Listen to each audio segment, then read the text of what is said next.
नमस्कार मंडळी, कार्यक्रमाला सुरुवात करूया। आज हा आपला शेवटचा दिवस या वर्षीच्या संवाद डॉक्टरांशीचा। So Rotary club of Mumbai पार्लेश्वरच्या वतीने सर्व उपस्थितांचं मी मनपूर्वक स्वागत करतो। आपल्या हिंदू संस्कृतीमध्ये पूर्वजांना खूप महत्त्वाचं स्थान दिलेलं आहे। पितृपक्षात श्राद्ध करून त्यांच्या मोक्षप्राप्तीची प्रार्थना केली जाते आणि जर आपली पितरं समाधानी नसतील तर आपण अडचणीत येऊ शकतो अशी धारणा त्यामागे असते।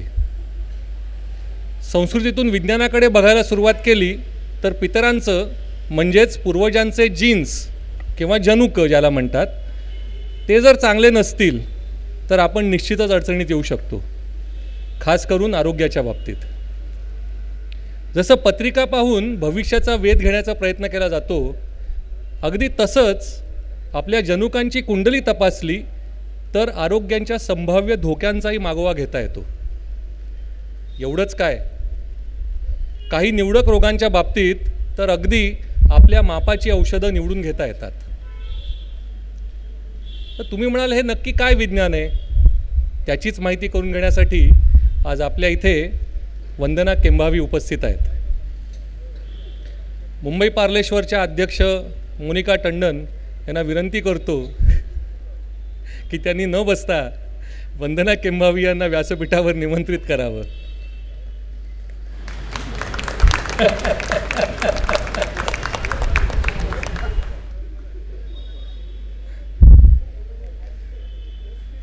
वंदना केंभावी यांनी मानवी अनुवांशिकता या विषयात पदव्युत्तर शिक्षण पूर्ण केलं असून सध्या त्या लायलॅक इन्साइट्स या कंपनीत वरिष्ठ व्यवस्थापक म्हणून काम करतात। अनुवांशिक समुपदेशक म्हणून 12 वर्षाहून अधिक काळाचा दांडगा अनुभव त्यांच्या गाठीशी आहे। टाटा मेमोरियल हॉस्पिटल, कोलाबा येथील नेव्हल रुग्णालय अशा नामांकित संस्थांमध्ये त्यांनी काम केलेलं आहे। याशिवाय अनेक सामाजिक उपक्रम व पेशंट सपोर्ट ग्रुप्समध्ये त्यांना अनुवांशिकता या विषयावर संवाद साधण्यासाठी बोलवलं जातं। मोनिका टंडन यांना विनंती करतो की त्यांनी वंदना केंभावी यांचं फळांची पडी देऊन स्वागत करावं।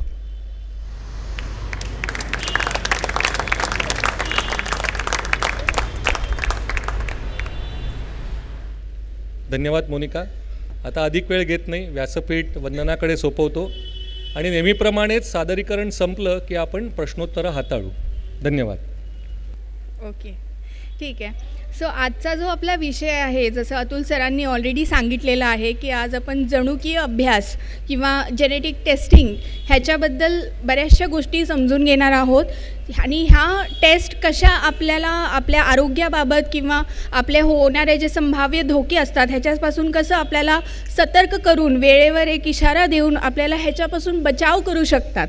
आणि ही जी इम्पॉर्टंट गोष्ट आहे जी आपल्याला जनुकीय अभ्यासातून कळणार आहे ते समजल्याने आय एम शुअर नक्की आपल्याला सगळ्यांनाही आणखीन समजून घ्यावं किंवा आणखीन कसं काय करू शकतो ह्याच्याबद्दल आणखीन उत्सुकता निर्माण होईल।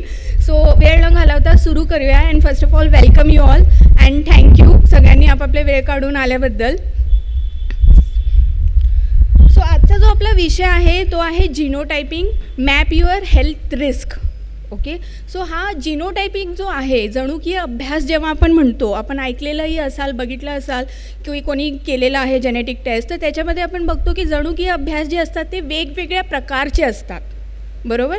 आणि हा जो आज आपला स्पेशल विषय आहे जीनोटायपिंग, म्हणजे हा कशासाठी आहे तर हे आपल्याला आपले जे संभाव्य धोके आहेत हे समजून घेण्यासाठी हे विज्ञान जो जेनेटिकचा एक भाग आहे हा टेस्टिंग, तो कसा मदत करतो हे आपल्याला समजून घेता येईल। सुरुवातीला मी काही आपल्याला जे आपण ऑलरेडी ऐकून आहात, बघितलेले आहात असे काही उदाहरण दाखवते, तर त्यातून आपल्याला कळेलच की कसं हे महत्त्वाचं आहे। सो काही व्यक्ती आहेत जे मी दाखवत आहे, ह्यांना आपण ओळखत असाल, बघितलेलं असाल। सो फर्स्ट जे उदाहरण मी देते आहे हे आहे सिद्धार्थ शुक्ला करून एक ॲक्टर आहेत, ऐकलेलं आहे यांच्याबद्दल, बघितलं आहे कुठे? ओके, थोडंसं जर आपण जोरात बोललात तर फायदा होईल पटापटा। तर बालिका वधू, एक्झॅक्टली, हां, बिग बॉसमध्ये आपण बघितलेलं आहे, बालिकावधू शिव आयडियल दुल्हा होते त्याच्यामध्ये. मग बिग बॉस जे फॉलो करतात तिथे आपण बघितलेलं आहे की बिग बॉसचे विनरही होते हे. आणि यांच्याबद्दल एक आपण बघितलं आहे की एकदम फिट होते, हेल्दी होते, बॉडी बिल्डर होते, आयडियल्स होते बऱ्याचशा लोकांसाठी. सेकंड जे आहे के हे एक म्हणजे फेमस सिंगर्स आहे जे 200पेक्षा जास्ती गाणे यांनी गायलेले आहेत वेगवेगळ्या लँग्वेजेसमध्ये. आणि थर्ड जो आहे हे एक साऊथचे सुपरस्टार आहेत कन्नडा इंडस्ट्रीमध्ये. जसे आपल्याकडे शाहरुख खान आहे तसे तिकडे हे साऊथमध्ये वन ऑफ दी सुपरस्टार्स आपण ह्यांना म्हणू. तर हे पण आपण बघितलं तर one of the famous celebrities आहे. आणि ह्यांच्याबद्दल एक गोष्ट मी सांगू इच्छिते की ह्यांच्या घरी जी आहे स्ट्रॉंग कार्डियक हिस्ट्री होती. आई यांचे हार्ट अटॅकने गेले, वडील यांचे हार्ट अटॅकने गेले. हे 3 भाऊ आहेत. मोठ्या भावाला जे आहे हृदयाचा विकार आहे आणि त्यांना काय झालेलं आहे तर पेसमेकर बसवण्यात आलेलं आहे. तर ही अशी ह्यांच्या फॅमिलीमध्ये स्ट्रॉंग हिस्ट्री होती जी पब्लिक डोमेनमध्ये आहे. आणि चौथा जो आहे हे जे पुरुष मंडळी जास्ती करून यांना ओळखत असणार because he was a news अँकर. ओके, झी न्यूजमध्ये होते, आज तकमध्ये होते, दंगल, तालठोके असे सगळे यांचे प्राईम टाईम शोज व्हायचे. आता हे सगळे जे फेमस सेलिब्रिटीज आहेत जे आपण बघतो ह्यांच्यामध्ये एक गोष्ट आहे जी कॉमन आहे apart from being very young and healthy जे पब्लिक डोमेनमध्ये आपल्याला माहिती आहे. आणखीन एक गोष्ट आहे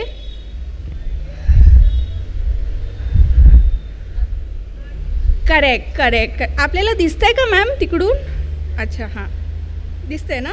ओके. सो जसं बरेचसे लोकांनी सांगितलेलं आहे दे डाईड यंग.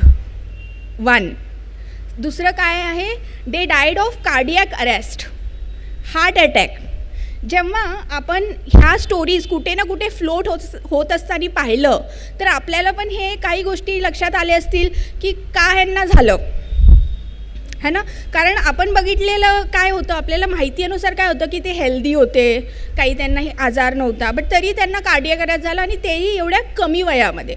तर संभाव्य परिणाम काय असू शकतात, धोके काय असू शकतात जे इथे दाखवलेलं आहे. सगळ्यात आधी आहे लठ्ठपणा. बरोबर, एखादा व्यक्ती लठ्ठ आहे ओके किंवा अनहेल्दी डाएट. सगळे म्हणजे सेलिब्रिटीज आहे ऑब्व्हियसली न्यूट्रिशनिस्टकडे तर जातच असणार हे लोक. बरोबर, हे पण आपलं निघालं पर्याय. मग आहे लॅक ऑफ फिजिकल ॲक्टिव्हिटी. सगळे हेल्दी होते, एक्सरसाइज करत होते जे आपण पाहिलेलं आहे. मग आहे स्मोकिंग अँड अल्कोहोल कन्झप्शन. हे आपण बघितलेलं नाही तर we don't know about this. Second आहे history of other medical conditions. Personally त्यांना काही हिस्ट्री आहे असं तर कळण्यात नाही आलं, सगळ्यांना अचानकच झालं असं आपण ऐकलं. आता हे सगळे जर कारण आहेत आणि ह्यापैकी 1 किंवा 2च आहे तर ह्याच्या पलीकडे आणखीन काय असू शकतं. बरोबर, तर तो आहे जेनेटिक्स. काहींना मी सांगितलं की फॅमिलीमध्ये हिस्ट्री होता ऑलरेडी, माहिती होतं आपल्याला, बट हे सगळे जर संभाव्य परिणाम आहेत आणि जेनेटिक्स त्यातला एक आहे तर काही आहे का जे जेनेटिक्सचा जो धोका आहे तो समजून घेण्यात मदत करू शकतो. सो डेफिनेटली आहे. आणि हे एक इव्हॉल्विंग सायन्स आहे, लीडिंग सायन्स आहे जे जेनेटिक्समध्ये आपल्याला आता सक्षम करत आहे की आपण समजून घेऊ शकतो आपली जनुकीय माहिती. सो जेव्हा आपण जेनेटिक्स असं म्हणतो की नेमकं हे कुठून येतं हे आपल्याला समजून घ्यायची गरज आहे. तर हा एक आपली शरीराची रचना कशी झालेली आहे हे आपल्याला इथे बघायला मिळत आहे.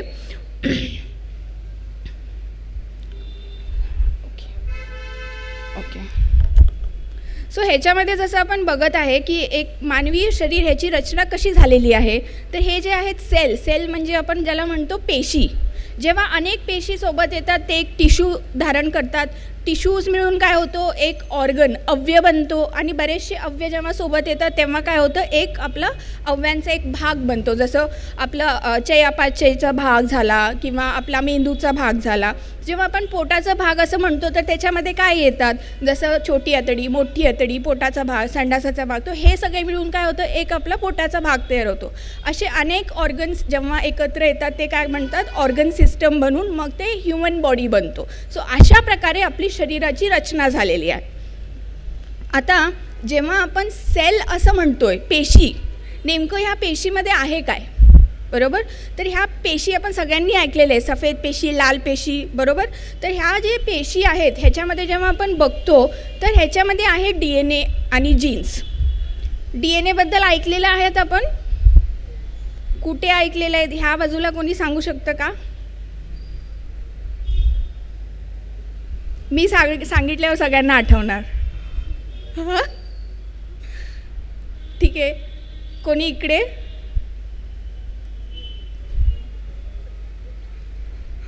क्राईम पेट्रोल है ना, आठवलं सगळ्यांना. सो क्राईम पेट्रोलमध्ये आपण बघतो की कधीही कुठलाही ॲक्सिडेंट किंवा मर्डर काहीही झाला तर तिकडे सगळ्यात आधी काय म्हणतात पोलीस? फॉरेन्सिक्सला बोलवा.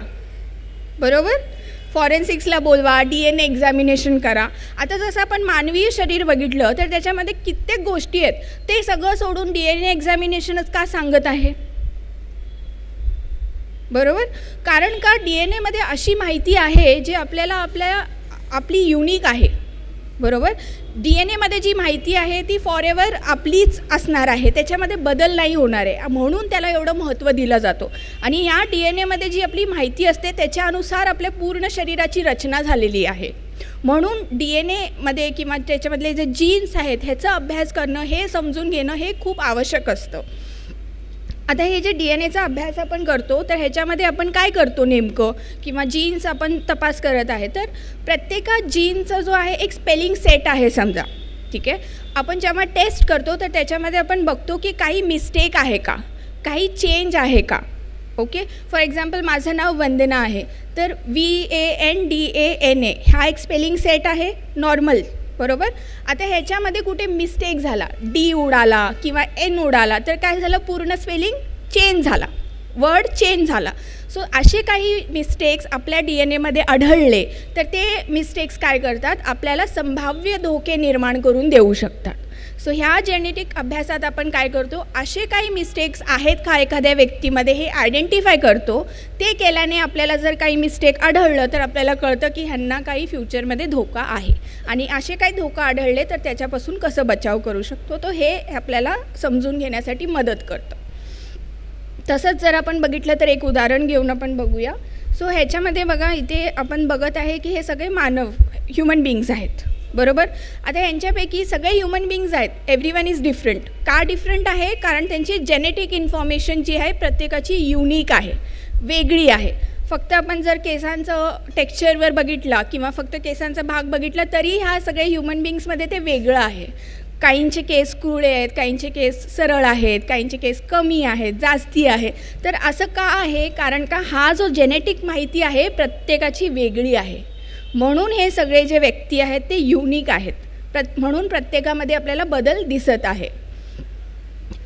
आता जसं मी सांगितलं की आपली जेनेटिक माहिती आहे त्याच्यानुसार सगळं बनलेलं आहे, त्याच्यानुसार सगळं घडत आहे. मग DNA जो आहे हे मास्टर कंट्रोलर आहे का, ते सगळं काही कंट्रोल करू शकतं का आपल्या बॉडीचं? नाही. DNAमध्ये जी माहिती आहे किंवा आपला जो जेनेटिक्स आहे तो एक भाग आहे आपल्या फुल लाईफची जी कंप्लीट स्टोरी आहे. दुसरा भाग जो आहे तो आपला लाईफस्टाईल, एन्व्हायरमेंट, आपले लाईफस्टाईल चॉईसेस, हे सगळे. सो जेव्हाही कधी आपण म्हणतो एखादा आजार झाला तर त्याच्यामागे फक्त जेनेटिक्सचाच हात आहे का? नाही. तो जेव्हा आपले हे सगळे जे इतर कारण मी सांगितले हे एकत्र येतात ते मिळून काय होतं, एक आजाराचा निर्माण होतो. सो जसं फॉर एक्झाम्पल कोणाला समजा जेनेटिक धोका आहे अस्थमाचा, दमाचा. आपण बघतो की काही लोक असतात जे धुळीत गेले की लगेच त्यांना त्रास व्हायला लागतो.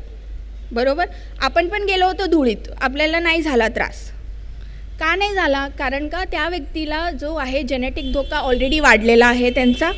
बरोबर, की त्यांना दमाचा त्रास होऊ शकतो आणि मे बी त्यांची रोगप्रतिकारक शक्ती पण कमी आहे. आणि जेव्हा आपण धुळीत जातो मग ते एन्व्हायरमेंट पण फॅक्टरमध्ये येतो आणि त्याच्यामुळे काय होतं, त्यांना जे आहे लक्षण जे आहेत ते दिसायला स्टार्ट होतात.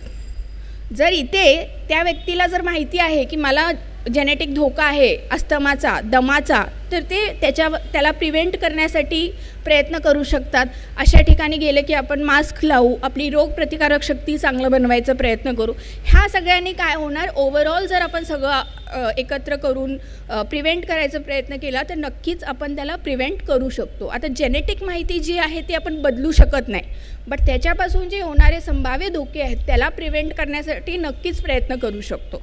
सो अशा प्रकारची जी जेनेटिक्स असते, अभ्यास असते, ह्याला आपण म्हणतो पर्सनलाइज जिनॉमिक टेस्टिंग किंवा जेनेटिक टेस्टिंग. पर्सनलाइज म्हणजे माझ्यासाठी, माझी जनुकीय माहिती समजून घेण्यासाठी, ते टेलर करण्यासाठी हे सायन्स असतं. आता ह्याच्यामध्ये आपण काय करतो, काही स्पेलिंग मिस्टेक्स आहेत का जे मी सांगितले, बरोबर. आता स्पेलिंग मिस्टेक आहेत का हे आयडेंटिफाय करतो. ते स्पेलिंग मिस्टेक जर आपल्याला आढळले तर त्याच्यामुळे काय आपल्याला समजून येणार आहे की काय आपल्याला होणारे धोके आहेत, काय प्रवृत्ती आहेत, पर्टिक्युलर डाएट मला जमेल का, पर्टिक्युलर ॲक्टिव्हिटी मी करू शकणार का, अशा गोष्टींवर, किंवा जसं म्हणाले की हे पर्टिक्युलर मेडिसिन मला चालणार आहे का, तर ह्या सगळ्या गोष्टी आपण ह्याच्यामधून समजून घेऊ शकतो. तसंच जर आपण बघितलं, टू सम दिस अप, जसं आपण म्हटलं की genetic testing, personalise genetic testing, ह्याचा वापर कुठे कुठे होतो, तर एक तर आहे आरोग्याचे संभाव्य धोके समजून घेण्यासाठी, दुसरं आहे न्यूट्रिजिनॉमिक्स. आता हे जे आपण सगळे सेलिब्रिटीज बघतो ना, ते सगळे हे प्रकारचे टेस्ट करतात. न्यूट्रिजिनॉमिक्स म्हणजे हा एक सायन्स आहे ज्याच्यामध्ये आपली जनुकीय माहितीवरून आपल्याला कळतं की मला कुठलं डाएट सूट होणार आहे, कुठलं अलर्जी होणार आहे, कुठलं मला चालेल नाही चालेल, फायदेशीर डाएट काय आहे. जसं आपण सगळ्यांनी दंगल मूवी पाहिली असेल आमिर खानची, बरोबर. त्याच्यामध्ये आपण बघितलं की नॅचरली त्यांनी वेट गेन केलं, नॅचरली कमी पण केलं. मिरॅकल नव्हतं ना, आपण करायला गेलो तर आपल्याला नाही जमणार आहे. तर हे का पॉसिबल झालं, कारण का ही जनुकीय माहितीचं जे वापर ते करतात fat to fit, fit to fat होण्यासाठी. सो हे एक सायन्स आहे. मोठमोठे सेलिब्रिटीज ह्यांचे जे न्यूट्रिशनिस्ट असतात हे सगळे ह्याच्यामध्ये हे सगळी सायन्स फॉलो करत असतात. तसंच जसं आपण बघितलं स्पोर्ट्स जिनॉमिक्स, स्पोर्ट्स जिनॉमिक्स जे आहे हे आपल्या स्पोर्ट्स इंडस्ट्रीमध्ये one of the leading test आहे. तर जेव्हा आपण म्हणू की मला एखादा स्पोर्ट्समध्ये इंटरेस्ट आहे, तर तिथे पण आपण अभ्यास करून समजून घेऊ शकतो की हा व्यक्ती जो आहे मे बी वजनवाले ॲक्टिव्हिटीज जास्ती चांगल्या प्रकारे करू शकतो, की रनिंगवाले ॲक्टिव्हिटीज चांगल्या प्रकारे करू शकतो, की त्याची इजा होण्याची शक्यता काय आहे. तो ह्या सगळ्या गोष्टी जर आपल्याला कळाल्या तर ते जे खिलाडी आहेत ते पण आपलं जे प्रॅक्टिस आहे त्याला आणखीन चांगल्या प्रकारे बनवून जे ओव्हरऑल त्यांचं गोल आहे ते अचीव करण्यासाठी त्यांना मदत होते. तसंच आहे फार्मॅकोजिनॉमिक जे आपण बोललो मगाशी, आणि ॲन्सेस्ट्री टेस्टिंग. आता आपल्या इंडियन सोसायटीमध्ये तर आपल्याला माहिती आहे आपण जास्ती करून जातीतच लग्न करतो किंवा जास्तीत जास्त जे माहिती आहे त्या जातीत लग्न करतो, पण परदेशात असं नाही आहे, बरोबर. सो हे जी ॲन्सेस्ट्री टेस्टिंग आहे ह्याच्यामध्ये आपण आपली जे पूर्वज कोण आहे, म्हणजे 4-5 पिढी आधी समजा फॉर एक्झाम्पल, ते पण आपल्याला समजू शकते की माझे पूर्वज कुठून आले होते DNA वरून. ठीक आहे, तेवढी आपली जी DNA माहिती आहे ती आपल्याला सक्षम बनवण्यासाठी मदत करते. तर अशा सगळ्या जे टेस्टिंग आहे, हे सगळे जे ॲप्लिकेशन्स आहे हे ह्या सायन्समध्ये मोडतात. आता हे जे अभ्यास असतात हे कशा प्रकारे होतात ते आपण बघूया. सो ह्याच्यामध्ये बघा फॉर एक्झाम्पल केस आणि कंट्रोल आहेत. आता इथे आपण स्पोर्ट्सचं एक्झाम्पल घेऊया. ठीक आहे, समजा हेच ग्रुपला आपण डिवाईड करू. तर हे जे आहे हे केस आहे, ठीक आहे, आणि हे कंट्रोल आहे. केसमध्ये मी म्हटलं की हे सगळी लोक जोरात धावू शकतात. ओके, कंट्रोलवाले काय आहेत ते जोरात नाही धावू शकत. ओके, आता मला समजून घ्यायचं आहे जेनेटिक्सच्या द्वारे मार्फत की हे का फास्ट धावू शकत आहेत आणि हे का नाही धावू शकत आहेत, बरोबर. तर माझा जो जेनेटिक अभ्यास होता तो मी पूर्ण जेनेटिक्सचं जे ॲनालिसिस केला त्याच्यामध्ये मला आढळलं की 1-2 चेंजेस असे आहेत जे ह्यांच्यामध्ये नाही आहेत. ठीक आहे, कंट्रोलमध्ये ते बदल नाही आहे. आता ह्याचा अर्थ काय झालं की मे बी हे 1-2 जे चेंजेस मला सापडलेत ते ह्यांना जास्ती सक्षम बनवत आहे जोरात धावण्यासाठी. तेच बदल जर ह्यांच्यामध्ये असले असते तर हेही जोरात धावले असते, बरोबर. सो अशा प्रकारे जे आहे आपण केस कंट्रोलची स्टडी करतो. आजारांमध्ये पण असंच करतात.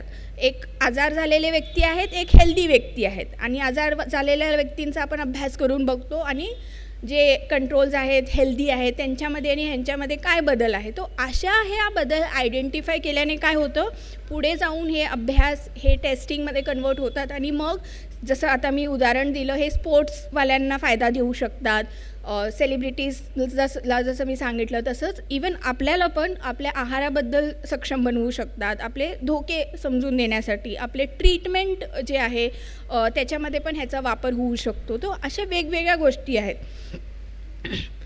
तर हे एक एक्झाम्पल आहे. ह्याच्यामध्ये आपण बघू की एक बदल असल्याने कसा आपला धोका वाढू शकतो किंवा कमी होऊ शकतो. सो हा जो आहे हे थोडंसं सायंटिफिक आहे, फक्त आपण स्पेलिंग मिस्टेक लक्षात ठेवूया इकडे, ठीक आहे. तो पहिला जो व्यक्ती आहे हे त्याचं DNA ॲनालिसिस जेनेटिक टेस्ट आहे. ह्याच्यामध्ये मी बघितलं की काही स्पेलिंग मिस्टेक आहे का, ठीक आहे. काही स्पेलिंग मिस्टेक सापडला नाही, DNA मध्ये काही बदल सापडला नाही. त्याचा अर्थ काय झालं की फॉर एक्झाम्पल हार्ट अटॅकचा धोका ह्या व्यक्तीला कमी आहे. मग ह्या व्यक्तीने काय करावं, लाईफस्टाईलवर जास्ती जोर दिला पाहिजे, बरोबर. आता दुसरा जो आहे ह्याच्यामध्ये आपल्याला बघितलं तर स्पेलिंग मिस्टेक आहे, म्हणजे त्यांना आजार होणार आहे का, नाही. ह्याचा अर्थ हे आहे की जनरल पॉप्युलेशनच्या सोबत जर आपण बघितलं की त्यांना जे आहे हे धोका होण्याची शक्यता जास्ती आहे, बरोबर. तर त्यांना जे आहे स्क्रीनिंग पण करावं लागणार आहे, पर्सनलाइज स्क्रीनिंग ज्याला आपण म्हणू, किंवा लाईफस्टाईलमधले चेंजेस पण करावे लागणार आहे. लक्षण काय आहे त्याच्यावर जोर द्यावे लागणार आहे, जेणेकरून वेळेवर आपण ह्या आजाराला पकडू आणि त्याला प्रिव्हेंट करू. सो असं जे आहे आपली जेनेटिक टेस्टिंग आपल्याला कॅटेगराईज करण्यासाठी मदत करते की माझा धोका काय आहे, बरोबर. आता आपण सगळ्यांनी ऐकत आहे काहीतरी असं नवीन आहे असं सगळ्यांनाच वाटत असेल नक्कीच, है ना, की असं पण असू शकतं का, हे तर आम्ही ऐकलं नाही, होतं तर कुठे होता. बरोबर. सो बऱ्याच वेळेस जे आहे सायन्स जे आहे हे इव्हॉल्व होत असतं, ठीक आहे. जेनेटिक टेस्टिंग पण हे इव्हॉल्व होत आहे आणि हे इंडियामध्ये ह्याचा प्रचार हल्लीच्या काळात जरा जास्ती दिसण्यात येत आहे, ठीक आहे. बट जेव्हा आपण परदेशात बघितलं तर हे ऑलरेडी अ लीडिंग सायन्स आहे. तिकडे जर आपण बघितलं तर बघा सुमारे 20 वर्षांपासून अशा प्रकारचे अभ्यास चालू आहेत, ठीक आहे. आणि हे कमर्शियली पण हे सगळे टेस्ट अवेलेबल आहेत. अनेक रिसर्च स्टडीज ह्याच्यामध्ये झालेले आहेत. 5000हून जास्ती रिसर्च स्टडीज ह्याच्यामध्ये पब्लिश केले गेलेले आहेत ह्या पर्टिक्युलर अभ्यासामध्ये. सुमारे 3000 ट्रेट म्हणजे जसं आपण म्हणालो जोरात धावणारे हे एक ट्रेट झालं, हृदयाचा विकार हा एक ट्रेट झाला. सो असे 3000हून जास्ती ट्रेट आहेत. आपण कशा प्रकारची पर्सनॅलिटी कॅरी करू शकतो, मी म्हणजे असं बोलतो इंट्रोवर्ट एक्स्ट्रोवर्ट आहे, हे पण आपल्या जेनेटिकद्वारे समजू शकतं. सो अशा प्रकारचे पण ट्रेड्सचा अभ्यास केला जातो आणि असे हे सगळे जे ट्रेड्स आहे हे आपल्याला जर आपण बघितलं तर 3000हून अधिक आहेत. सो एवढी डिटेलमध्ये ही स्टडी होत आहे. आणि इंडियामध्ये जर आपण बघितलं तर इंडियन गव्हर्मेंटनी पण इनिशिएटिव्ह घेतलेला आहे. अशा प्रकारचे जे रिसर्च स्टडी उपक्रम जे आपण म्हणतो ते आपणही करत आहे. सुमारे 8 जे ऑर्गनायझेशन आहे गव्हर्मेंट ऑर्गनायझेशन्स आहेत वेगवेगळ्या स्टेटमधले, ते सोबत येऊन एक रिसर्च स्टडी स्टार्ट केलेला आहे, जे की हे समजून घेण्यास आपल्याला मदत करणार आहे की आपल्याला कुठले आजारांचे धोके जे आहेत जे आपल्याला जास्ती प्रमाणात दिसून येतात त्याचं जेनेटिक लिंक जर आपण समजून घेतलं तर त्याला आपण प्रिव्हेंट करू शकतो, बरोबर आहे ना. जसं फॉर एक्झाम्पल आता मी पुढे पण दाखवेन, समजा हायपरटेन्शन हा आजार आपल्याकडे जास्ती दिसतो. जर आपण जेनेटिक अभ्यासातून समजून घेतलं की काय जेनेटिक बदल असल्याने आपल्याला हायपरटेन्शन होऊ शकतो, मग आपण जे आहे जास्ती लोकांमध्ये ते जेनेटिक अभ्यास करून ते प्रिव्हेंट करू शकतो, बरोबर. तसंच हे गव्हर्मेंटचं जे आहे रिसर्च स्टडीज होतात आणि हे डायग्नॉस्टिक लेवलला पण हे टेस्ट आता अवेलेबल आहेत. तुम्ही मी सगळे हे प्रकारचे टेस्ट करून घेऊ शकतो आणि स्वतःला एम्पावर करू शकतो. सो जसं मी म्हणाले की आजारांचा जो आपण बघतो इन्सिडेन्स किंवा किती प्रमाणात आजार होतो लोकांना, तर ते जास्ती आहे. तर ते काही मी असे आपले जे इंडियन डेटाबेसेस आहेत ते मी दाखवत आहे. सो हे एक रिसेंट स्टडी आहे जे खूप मोठ्या जर्नलमध्ये, लॅन्सेट जर्नल ह्याचं नाव आहे, त्याच्यामध्ये वर्ल्ड लेवलला पब्लिश झाली, ज्याच्यामध्ये इंडियन डेटा त्यांनी दाखवलं. तर त्यात त्यांनी फक्त जर आपण आपलं डायबिटीजबद्दल बोललो तर ह्याच्यामध्ये बघा सुमारे 11% पॉप्युलेशनला डायबिटीज आहे, ओके. आणि 15% लोक जे आहेत ते प्री डायबिटिक आहेत. प्री डायबिटिक म्हणजे माहिती आहे, ओके. प्री डायबिटिक म्हणजे काय आहे की ते आजार होण्याच्या आदल्या स्टेजमध्ये आहेत. ब्लड शुगर लेवल वाढलेलं आहे बट एवढं नाही वाढलं की तुम्हाला आम्ही आजार आहे असं म्हणू, बरोबर. तर प्री डायबिटिकवाले जे असतात ना, हे चरबीचे प्रमाण वाढलेले म्हणा किंवा प्री डायबिटीस रक्तातून साखरेचे प्रमाण वाढलेले असे जे आजार असतात ह्याला आपण रिव्हर्स करू शकतो. कसं रिव्हर्स करू शकतो, तर आपण बघितले असेल डॉक्टरांकडे कधी आपल्यापैकी पण कोणी गेलं, डॉक्टर आपल्याला म्हणणार साखर थोडं वाढलेलं आहे, थोडं व्यायाम करा, आहारामध्ये बदल करा, ठीक होईल, 3 महिन्यांनी करूया पुन्हा. ऐकलं आहे ना, किंवा तुम्हालाही सांगितलं असेल कधी असं. तर का असं म्हणतं, कारण का प्री डायबिटीज किंवा प्री डिसीज स्टेजमध्ये जे आहे लगेच ट्रीटमेंट द्यावं किंवा उपचार करावं असं नसतं. तर त्याच्यामध्ये आपल्याला समजून घ्यायचं आहे की काय असे लाईफस्टाईल चेंजेस मी केले पाहिजे जेणेकरून हे प्रिव्हेंट करू शकतो. सो आता आपण बघितलं की आपले जी जनसंख्येनुसार आपली जी डायबिटीजची रिस्क आहे एवढी आहे, तर त्याला कसं प्रिव्हेंट करू शकतो, तर ते मी आधी सांगितलेलं आहे. जेनेटिक्सच्या अभ्यासामार्फत डेफिनेटली हे प्रिव्हेंट करता येऊ शकतो आणि आपण पण स्वतःला ह्याच्यापासून बचाव करू शकतो. तसंच आपण बघितलं तर ह्याच डेटाबेसनुसार हायपरटेन्शनचा जो धोका आहे तो 36% लोकांना हायपरटेन्शन आहे आपल्याकडे. So which is also very very big number. तर आता अभ्यासामध्ये जर मी म्हणाले तर बघा, ह्याच्यामध्ये जे टाईप 2 डायबिटीज ज्याला आपण म्हणतो की वयोमानानुसार डायबिटीजचा धोका 18 वर्षापुढील वगैरे आपल्याला दिसून येतं, तर ह्याच्यामध्ये आपण बघितलेलं आहे की आत्तापर्यंतच्या अभ्यासामध्ये ते सांगतात की सुमारे 15 असे जीन्स आहेत ज्याच्यामध्ये जर बदल असतील तर आपल्याला डायबिटीजचा धोका वाढू शकतो. तर आता 15 असे जर कण आहेत किंवा जीन्स आहेत ज्याच्यामध्ये बदल असेल तर आपल्याला होऊ शकतो, हे जर कळलेलं आहे तर आपण पण हे समजून घ्यायला पाहिजे की माझा धोका आहे का, बरोबर. जर काही कणांच्या बदलमुळे आपल्याला समजू शकतं की माझा धोका काय आहे, तर definitely one can understand and prevent that. So जसं मी इथे दाखवलेलं आहे.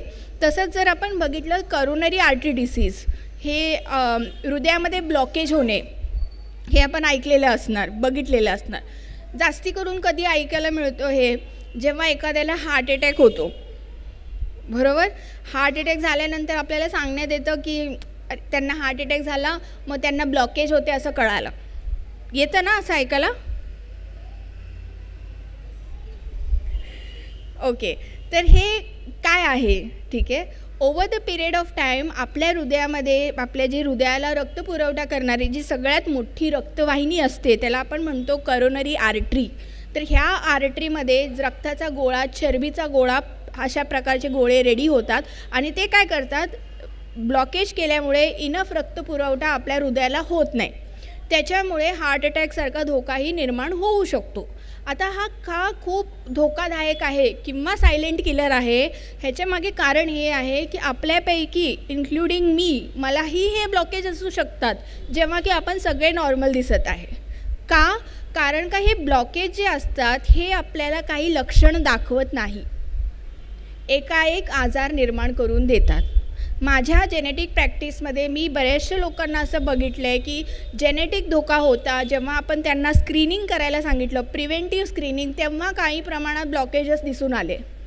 सो ते म्हणण्याचं तात्पर्य हे आहे की जर त्यांनी हे जेनेटिक टेस्ट केलं नसता तर त्यांना मे बी कधी कळलंच नसतं की त्यांना हे ब्लॉकेजेस होऊ शकतात आणि मे बी त्यांनाही हार्ट अटॅकसारखा आजार वेळेवर जर आपण प्रिव्हेंट नाही केलं तर झाला असता. सो अशा प्रकारे जे आहे, जर मला धोका दिसला तर मी त्याच्यावर आजच्या तारीखमध्ये सक्षम आहे की I will be able to take care of that and I will be able to prevent that. So आता जेव्हा आपण हे हृदयामध्ये ब्लॉकेज म्हणतो तर आपण 2 गोष्टी बघतो की कुठल्या वयोगटमध्ये हे होऊ शकतो, बरोबर. प्रत्येक आजारासाठी आपण म्हणतो, जसं आपण म्हणतो ना 15 वर्षाचं आहे आत्ता काय डायबिटीज होणार, बरोबर, त्याचं वयोमानाने होणार. सो प्रत्येक आजारासाठी एक वयोगट ठरलेला असतो. सो तसं आपण बघितलं तर हृदयाचे विकारसाठी 55 ते 56 ह्याच्यामध्ये जर हृदयाचे विकार दिसून आले तर काही प्रमाणात ते नॉर्मल समजले जातात. बट आपला जो इंडियन डेटाबेस आहे त्याच्यामध्ये आपण बघितलं तर ह्याच्यामध्ये बघा 25% जास्ती लोकांना अराउंड 25% लोक जे होते ते 40 वर्षाखालील होते ज्यांना असे ब्लॉकेजसारखे त्रास दिसून आले. वेर ॲज 50% लोक अराउंड जे होते who were in the age group of 55 त्यांना जे आहे हार्ट अटॅकसारखा त्रास दिसून आला. जो अगदी सुरुवातीला मी स्लाईड दाखवलेला ना, 4 लोक होते, सगळे 50च्या रेंजमध्ये होते किंवा 50च्या खाली होते. सो हे त्याला मॅच करत आहे. तर जर 65 वर्षाला आपल्याला हृदयाचे विकार दिसून आले पाहिजे नॉर्मली असं आपण म्हणतो वयोगटानुसार, तर इंडियन डेटाबेसमध्ये जे आहे 55पेक्षा खाली लोकांना जे आहे वयोगटमध्ये जास्ती करून हृदयाचे विकार दिसून येतात. आणि जसं मी आत्तापर्यंत सांगत आली आहे की जेनेटिक धोका जर आपल्याला कळलं तर नक्कीच ते आपण प्रिव्हेंट करू शकतो. आणि ह्यापैकी ते आपण बघू शकतो की कारण पण सांगितलेलं आहे की काय कारण आहे ज्याच्यामुळे असे धोके होऊ शकतात. स्मोकिंग करणे, लठ्ठपणा आहे, रक्तातली चरबीचे प्रमाण आहे, तर हे सगळं प्रिव्हेंट करू शकतो आपण. बरोबर. सो मला हे आजार आहे हे कळलं की नक्कीच आपण म्हणू की आता पुढे काय करायचं आहे, कसं याला प्रिव्हेंट करायचं आहे. So that is where active lifestyle modification जे असतं ते पिक्चरमध्ये येतं.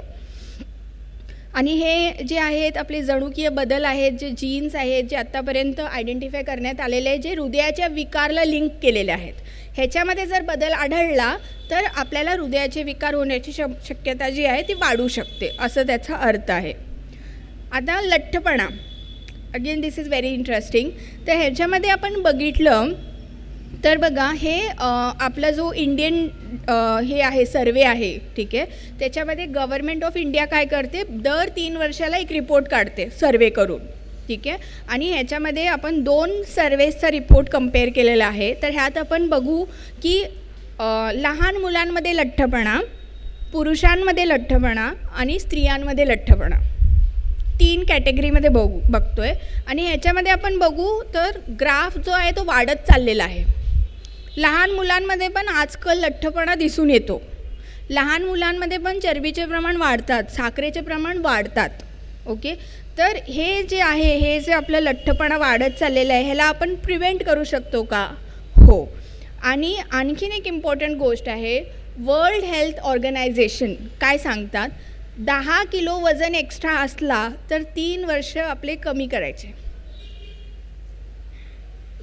तर आता आपण कॅल्क्युलेट करू शकतो की किती वजन माझं जास्ती आहे. बरोबर. तर हे जे आहे, जसं आपल्याला माहिती आहे की ह्या एक कारण जो आहे तो सगळ्या आजारांना वाढ देतो, लठ्ठपणा. बरोबर.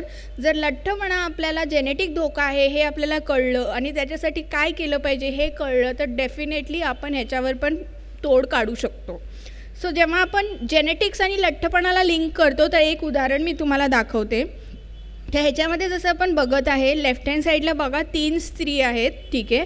हे तिन्ही समजा 65 त्यांचं वेट आहे, 65, ठीक आहे. 6 महिन्याचा आपण एक एक्सपेरिमेंट केला. त्यांना सांगितलं आपल्या जेनेटिक डेटाच्या बेसिसवर की तुम्ही हे बदल करा व्यायामामध्ये आणि आहारामध्ये. ओके. आणि मग 6 महिन्यानंतर जेव्हा आपण रिव्ह्यू केलं तर आपण बघतो की फर्स्ट जी लेडी आहे त्यांचं 10 किलो वजन कमी झाला, दुसरीचं 5 किलो आणि तिसरीमध्ये 2-3 किलो फक्त. आता हा बदल का झाला? आपण सगळ्यांनी at some given point of time आपलं वेट कमी करायचा प्रयत्न केलेला आहे, नक्कीच, नोईंगली अननोईंगली, है ना. बट सगळ्यांनाच फायदे आलेत का? किंवा आले तरी ते आपण मेंटेन करू शकलो आहे का? अवघड आहे ना. बट हे का असं होतं तर ह्याला पण बघा आपलं जेनेटिक्स कारण आहे. सो फर्स्ट जी होती लेडी प्रिया, ह्यांना जो आहे जेनेटिक्समधून फायदा आला होता, म्हणून त्यांचा जो आहे 6 महिन्यामध्ये वजन पण कमी झालं आणि त्यांना मेंटेन करण्यासाठी पण फायदा मिळाला. दुसरी जी लेडी होती तिला मध्यम प्रमाणात फायदा मिळालेला जेनेटिक अभ्यासातून, जनुकीय माहितीनुसार, म्हणून त्यांचं कमी झालं बट फारसं कमी नाही झालं. आणि तिसरे जे आहे 2-3 किलोच कमी झाले, कारण का जेनेटिक्समधून त्यांना फार काही बेनिफिट मिळालं नव्हतं. असं नाही आहे की त्यांचं कधी वजन कमी नाही होणार, but she has to be consistent over the period of time होणार. असं नाही की काही लोकांचं आपण बघतो ना, सेम डाएट फॉलो करत असतात, 1 महिन्यामध्ये 4 किलो कमी झाले, एकाचं अजून काहीच नाही झालं आहे. बरोबर. असं का होतं? कारण का इथे पण आपलं जेनेटिक्सची माहिती कामाला येते. तो म्हणून आपण जसं मगाशी दंगलचा एक्झाम्पल घेतला तर त्याच्यामध्ये बघितलं fat to fit, fit to fat, तर हे जेनेटिक्समुळे होऊ शकतं. सो कुठल्या आहाराला कशा प्रकारे माझी बॉडी प्रतिसाद देणार आहे हे पण आपल्या जेनेटिक्सवर अवलंबून आहे. तसंच आपण ॲथलेटचा एक्झाम्पल मगाशी बघितलेला केस कंट्रोल स्टडीमध्ये, जोरात धावणारे आणि हळू धावणारे. तर हे का आहे तर हे पुन्हा आपले जे जीन्स आहेत ह्याच्यावर अवलंबून आहे. कुठल्या प्रकारचे व्यायाम आपण चांगल्या प्रकारे करू शकू, आपल्याला काही इजा होण्याची शक्यता आहे का, किंवा व्यायामानंतर आपली रिकव्हरी कशी होईल. कधी कधी असं होतं बघा, जेव्हा आपण व्यायाम करतो तर चांगल्या प्रकारे करू शकत आहे, बट दुसऱ्या दिवशी इतकं अंग वगैरे दुखायला लागतं, मग दुसऱ्या दिवशी कॅन्सल. बरोबर. असं का होतं? कारण का आपली बॉडीची जी रिकव्हरी आहे, जेनेटिकली आपण जे म्हणतो एक्सरसाइज रिकव्हरी, ती स्लो असल्यामुळे आपल्याला तेव्हा जाणवलं नाही, बट नेक्स्ट डे जेव्हा व्यायामाची बारी आली तेव्हा आपल्याला त्रास होतो, कारण का बॉडी रिकवरच नाही झाली एक्सरसाइजमधून. सो अशा प्रकारे पण इकडे आपल्याला जे आहे संभाव्य जे आपले कारण आहेत एक्सरसाइजला कसं आपण आणखीन चांगलं बनवू शकतो तेही समजून घेण्यास मदत होते. आणि नेक्स्ट जो आहे तो फार्मेकोजिनॉमिक्स. जसं सरांनी पण सांगितलेलं आहे, मीही सांगितलेलं आहे, प्रत्येक व्यक्ती एक ट्रीटमेंटला रिॲक्ट करेल किंवा रिस्पॉन्ड करेल, बरं होईल असं नाही आहे. ठीक आहे. कधी कधी आपण बघितलेलं आहे बघा, काही आपण गोळ्या घेतो, ठीक आहे, आपल्याला त्याच्यानी साईड इफेक्ट निर्माण होतात, बरोबर, किंवा आपल्याला त्याच्यानी बरं नाही वाटत, मग आपण पुन्हा डॉक्टरकडे जातो. डॉक्टर एकतर गोळ्या बदलतात किंवा पॉवरमध्ये बदल करतात, मग आपल्याला थोडंफार बरं होतं. असं का होतं? हे डिफरन्स का आहे? कारण पुन्हा जी आपली जेनेटिक माहिती आहे ते इकडे पिक्चरमध्ये येते आणि इथे काय आपल्याला समजून देण्यासाठी मदत करते की आपण ज्या प्रकारे एखाद्या गोळीला प्रोसेस करतो ही पण आपली जेनेटिक माहितीवर अवलंबून आहे. सो ह्याचं उदाहरण द्यायचं झालं तर हृदयाचे विकारमध्ये हा सायन्स वापरला जातो. ज्या व्यक्तीला हृदयाचे विकार आहे त्यांना गोळ्या द्यायचे, कारण का बरेचसे लोकांमध्ये आपण बघितलेलं आहे की हृदयामध्ये ब्लॉकेज होता, ऑपरेशन झाला, त्यांचा स्टेंट घातला, त्याच्यानंतर रक्त पातळ होण्याची गोळी त्यांना चालू होती, बट काही वेळ नंतर काय झालं, पुन्हा ब्लॉकेज दिसून आला. आता हे का झालं? ऑपरेशन पण झाला होता, गोळ्या पण चालू होते, मग ब्लॉकेज पुन्हा कसे आले? कारण का आपण रक्त पातळ करण्याची गोळी दिली होती त्यांना. आता ज्या वेळेपर्यंत ते रक्त पातळ केलं पाहिजे होतं ते जे आहे ते मे बी फास्ट होत होता. 8 तास गोळी काम केली पाहिजे होती, आता इथे 4 तासच काम केली, कारण का ती फास्ट प्रोसेस झाली. उरलेले 4 तासमध्ये काय होते, पुन्हा रक्त गाठ होत आहे, बरोबर. त्याच्यामुळे काय होतं, पुन्हा ब्लॉकेज निर्माण झाला. तर हा जो सायन्स आहे हा तिथे पण मदतीचा ठरतो की हा व्यक्ती कशा प्रकारे एखाद्या गोळीला प्रोसेस करेल, त्याच्यावर अर्धी गोळी द्यायची, पूर्ण गोळी द्यायची की डबल गोळी द्यायची हे पण ठरवता येतं, किंवा ऑल टुगेदर गोळीच वेगळी द्यायची. ठीक आहे. तर ह्याला आपण म्हणतो फार्मेकोजिनॉमिक्स. जसं इथे दाखवलेलं आहे, आपल्या जेनेटिक्सच्या अभ्यासावरून आपल्याला समजून घेता येतं की स्टँडर्ड डोस, लोअर डोस किंवा हायर डोस काय ह्या व्यक्तीला मदतीचं ठरणार आहे हे ते कळतं आपल्याला. आता हे जे आपला अभ्यास आहे, इवन आपल्याकडे पण जे आपण टेस्टिंग करतो ह्याच्यामध्ये पण आपण काय बघतो, 3 भाग आहे, हेल्थ, न्यूट्रिशन आणि फिटनेस. तर हेल्थमध्ये नेमकं आपण काय बघत आहे, संभाव्य धोके आजारांसाठी, बरोबर.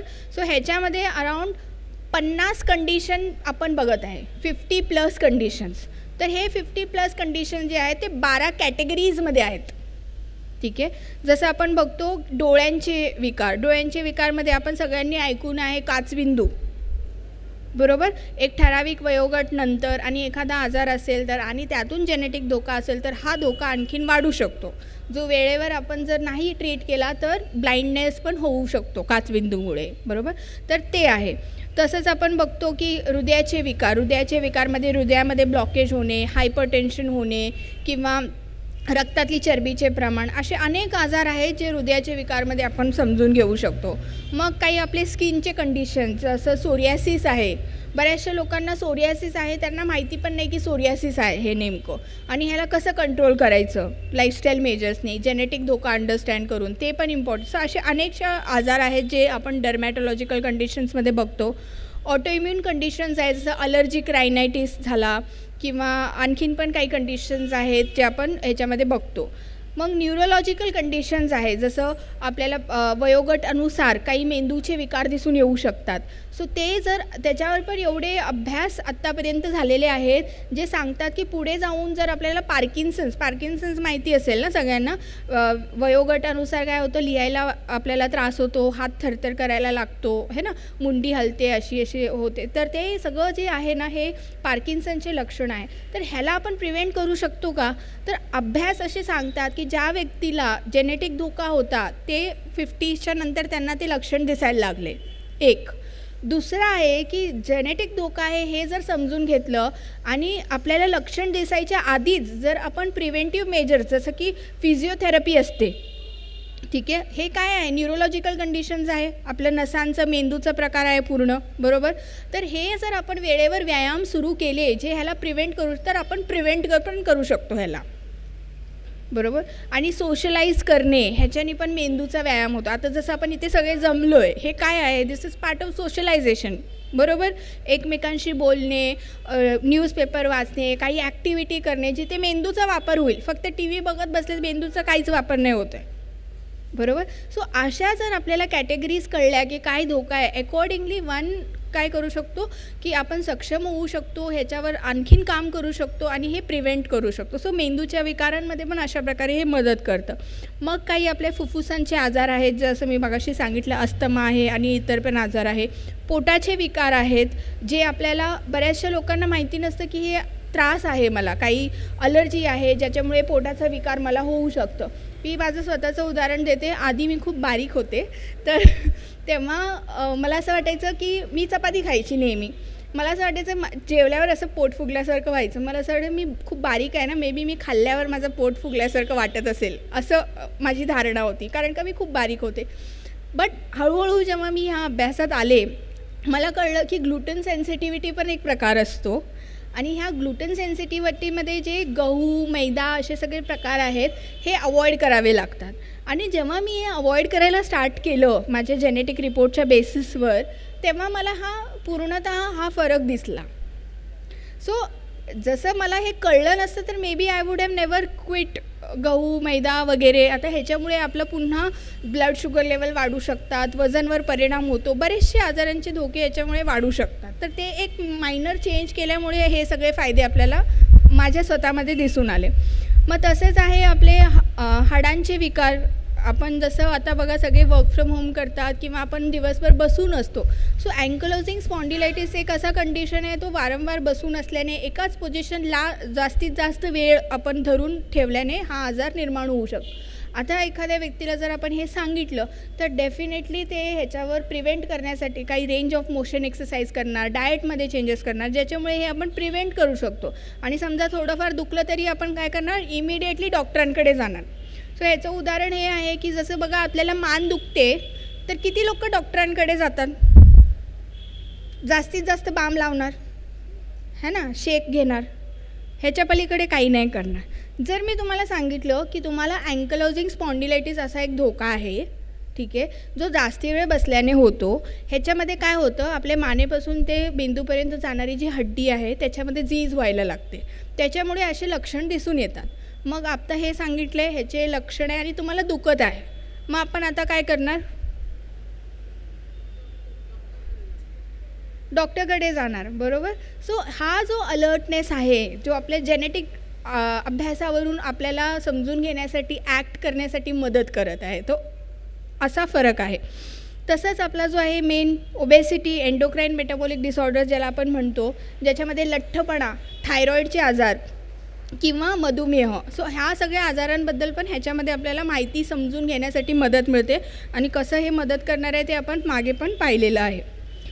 आहारामध्ये जसं आपण बघतो की जसं मी आत्तापर्यंत सांगतही आलेलं आहे की प्रत्येक आहारासाठी आपण कशा प्रकारे रिॲक्ट करणार हे पण आपल्या जेनेटिक्सवर अवलंबून आहे. सो कार्बोहायड्रेट्स आपल्या सगळ्यांच्या घरात, आपल्या इंडियन थालीमध्ये जे आहे कार्बोहायड्रेट हे फिक्स असतं. कार्बोहायड्रेट म्हणजे काय, सफेद दिसणारे वस्तू जसं की भात, साखर, बरोबर. आता हे जे आहे आपल्या ताटामध्ये आहेतच. आता फॅमिलीमध्ये समजा आपल्याच फॅमिलीमध्ये बघूयात आपण की 4-5 लोक आहेत जे असा आहार घेत आहे. काही लोक जाड आहेत, काही लोक बारीक आहेत, काही लोक बारीक असतानाही त्यांचे साखरेचे प्रमाण वाढलेले आहेत. असं का होतं आहे, कारण का आपण ज्या प्रकारे त्या कार्बोहायड्रेटला प्रोसेस करतो हे प्रत्येका व्यक्तीमध्ये वेगळं आहे. आणि हे का वेगळं आहे, कारण का आपल्या जेनेटिक्सवर अवलंबून आहे. तसंच आपण प्रोटीन आहे, फायबर आहे किंवा चरबीचे प्रमाण जे आपण म्हणतो, तूप आपण सगळेच खातो है ना, वरण भात तूप हे तर आपलं पेटेंट आहे. बट ह्याच्यामध्ये जर आपण बघितलं की तूप वगैरे खाल्ल्याने आपला जो चरबीचं प्रमाण आहे तो वाढणार आहे, तर डेफिनेटली आपण त्याच्यामध्ये बदल करू, बरोबर. सो हे पण असं प्रत्येका व्यक्तीपासून इंडिव्हिज्युअल टू इंडिव्हिज्युअल आपल्याला डिफरन्स बघायला भेटतो आणि त्याच्यानुसार आपण जे आहे हे सगळे बदल करू शकतो. तसंच आहे विटॅमिन मिनरल डेफिशियन्सी. सो आपल्याला काय अशी व्हायटमिन मिनरलची कमतरता असू शकते जेनेटिकली, जेणेकरून आपण डाएटमध्ये चेंजेस केले किंवा लाईफस्टाईलमध्ये चेंजेस केले, सप्लिमेंट्स घेतले पाहिजे का, टेस्ट केले पाहिजे का, हे पण आपल्याला कळतं. तसंच मेटाबॉलिझम, चहा कॉफी आपण सगळेच घेतो बरोबर, बट चहा कॉफी किंवा कॅफेन जो असतो त्याला आपण कसं मेटाबोलाइज करणार आहे, ठीक आहे. कारण का आपण ऐकून असाल, बघितलंही असाल की कॅफेनची मात्रा जास्ती असणे शरीरामध्ये. आता कसं असतं की आपण काही घेतलं, आपली बॉडी त्याला पचवणार, प्रोसेस करणार आणि बाहेर काढणार. पण जेव्हा आपली मेटाबॉलिझम स्लो असते तेव्हा आपण चहा किंवा कॉफी किंवा कॅफेन घेतल्याने काय होतं, ते ज्या मात्रामध्ये बाहेर पडला पाहिजे होता तो पडला नाही, मग तो आपल्या बॉडीमध्ये साचत गेला. त्याच्यामुळे काय होतं, हृदयाचे विकार, मायग्रेन हे सगळे पण होऊ शकतात. सो हे अंडरस्टँड केल्याने पुन्हा आपले ॲज सिम्पल ॲज चहा कॉफी ह्याच्यावर पण आपण नियंत्रण आणू शकतो आणि ह्याचा जो डिपेंडन्स असतो तोही आपल्याला समजण्यात येतो आणि तेही आपण प्रिव्हेंट करू शकतो. टेस्ट प्रिफरन्सेस पण कळतात ह्याच्यामध्ये, जसं कोणाला गोड खाण्याची आवड असू शकते का, किंवा कडू पदार्थासाठी ह्यांचं आवड कसं असू शकते, तर हेही आपल्याला अशा अभ्यासातून समजून येतात. हे ऐकण्यासाठी अशी क्युरिओसिटी वाटते, बट ह्याच्यामुळे पण आपल्याला जे आहे बरेचसे डाएटमध्ये चेंजेस करण्यासाठी मदत मिळतो. फिटनेस सेक्शनमध्ये जसं मी व्यायामाचे फायदे आपल्याला सांगितलेलेच आहेत आतापर्यंत. एक इम्पॉर्टंट जो आहे ह्याच्यामध्ये, प्रत्येक व्यक्ती जो व्यायाम करतो त्यांना वेगवेगळ्या प्रकारे फायदे मिळतात. प्रत्येकाला वजनवरच फायदा होतो असं नाही आहे. काही लोकांना वजनमध्ये फायदा मिळतो, काही लोकांना वजनमध्ये काहीच फरक नाही पडत, बट चरबीचं प्रमाण जो असतो बॉडीचा ओव्हरऑल तो कमी होतो. किंवा आपण बघतो की काही लोकांना जे आहे साखरेचे प्रमाण, रक्तातली चरबी, ह्या सगळ्यांवर नियंत्रण मिळवण्यासाठी फायदा मिळतो. सो हा जो आपला जनुकीय अभ्यास आहे हा कशा प्रकारे केला जातो, जेनेटिक टेस्टिंग ज्याला आपण म्हणतो, ह्या पर्टिक्युलर सायन्समध्ये कशा प्रकारे केला जातो. जसं आपल्याला माहिती आहे की जेनेटिक टेस्ट जेव्हा आपण म्हणू तर वेगवेगळ्या प्रकारे हा टेस्ट करता येतो. जसं रक्तातून करता येतो, केसातून पण आपण करू शकतो, थुंकीमधून करू शकतो, लाळेचा तपास आपण म्हणतो, ठीक आहे, पेशी घेऊन आपण करू शकतो, किंवा आपले टिश्यूज आहेत हे त्याच्यामधून पण करू शकतो.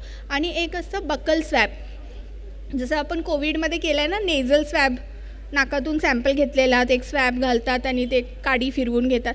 तसंच आपला बकल स्वॅब पण असतो, ते एक स्वॅब असतो, त्याच्याने आपला जो हा आतला भाग असतो तोंडाच्या त्याच्यावर ते फिरवतात, त्याच्यामध्ये ते पेशी येतात, मग ते पेशीचा आपण अभ्यास करतो. ते अशा प्रकारे पण सॅम्पल घेतला. मग आपला जो प्लॅटफॉर्म असतो किंवा जो आपला जेनेटिक टेस्टिंगचा जो साधन आहे त्याचा वापर करून हे पूर्ण अभ्यास आपण राबवतो आणि ह्याच्यामध्ये जे आहे आपले जेनेटिक टेस्ट रिझल्ट्स जे आपल्याला मिळून येतात, जसं की म्हणाले की हेल्थमध्ये येतात, न्यूट्रिशन आणि फिटनेसमध्ये. आता हे जे आपण पूर्ण टेस्ट झाल्यानंतर जे रिझल्ट्स येतात हे कशा प्रकारे येतात, तर जेनेटिक टेस्टिंगमध्ये पॉझिटिव्ह किंवा नेगेटिव्ह असं नाही आहे, ठीक आहे. इथे आपण काय समजून घेतो आहे, धोके म्हणजे काय, कमी धोका आहे, मध्यम धोका आहे किंवा वाढलेला धोका आहे. सो अशा प्रकारे आपल्याला हे धोके समजून घेण्यास मदत करते. असं नाही आहे की कोणाला काहीच धोका नाही असं नाही येणार, काही प्रमाणात धोका असणार, काहींना कमी, काहींना मध्यम, काहींना जास्ती. आता हे जसं मी म्हटलं की आतापर्यंत आपण बरेचसे असे अभ्यास केलेले आहेत, बऱ्याचशा लोकांचा आपण टेस्ट करतो, जेनेटिक काउन्सिलिंग करतो, जो मी स्वतः पण करते. तर ह्याच्यामध्ये एक माझा अनुभव किंवा केस स्टडी मी तुम्हाला दाखवत आहे. सो एक व्यक्ती आहे 40 years ओल्ड जेंटलमॅन. तर ह्यांनी जे आहे हे टेस्ट का केलं, कारण का त्यांचे रक्तातून साखरेचे प्रमाण वाढलेले होते, त्यांना आजार झाला नव्हता, प्रमाण वाढले होते आणि रक्तातून जे चरबीचा प्रमाण आहे ट्रायग्लिसराईड नावाचा तो वाढला होता.